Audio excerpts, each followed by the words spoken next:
Le fait de participer à cette compétition, ça nous permet d'avoir plus de visibilité sur nos actions, parce que les opérations que nous menons sur le terrain, nous avons besoin de plus de visibilité et un accompagnement technique et financier sur nos projets pour pouvoir être plus performants dans nos activités. Parce que les activités que nous réalisons ne sont pas toujours connues du grand public, mais grâce à des projets comme le SADEN, nous avons beaucoup plus de possibilités d'être vus et d'être vus par les différentes parties prenantes au niveau du domaine de l'agriculture. La particularité de notre projet, c'est d'abord à deux niveaux. Nous effectuons un accompagnement technique par des ingénieurs agronomes pour les investisseurs qui veulent investir dans l'agriculture mais qui n'ont pas toujours accès à des connaissances techniques pour mener à bout des projets agricoles. Vous pouvez avoir l'argent, avoir la terre, mais la connaissance requise pour effectuer de grands travaux dans le domaine agricole, ce sont les ingénieurs agronomes qui sont mieux qualifiés pour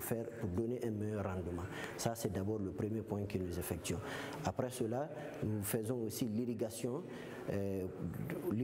agricole, c'est-à-dire le fait d'apporter de l'eau quand il n'y en a pas, par exemple pendant la saison sèche, au moment où il ne pleut pas, les agriculteurs ont besoin d'avoir accès à l'eau pour continuer à travailler pendant toute l'année, pour ne pas que l'activité agricole soit juste saisonnière. Donc ce sont ces deux types d'activités que nous menons.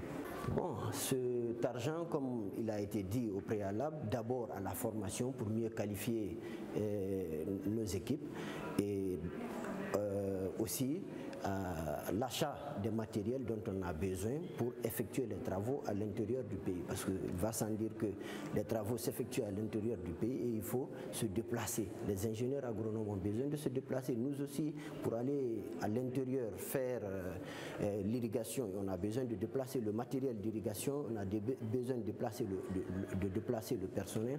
Donc tout cela va sans dire qu'il faut des moyens de déplacement à notre portée. C'est ce dont on a le plus besoin actuellement.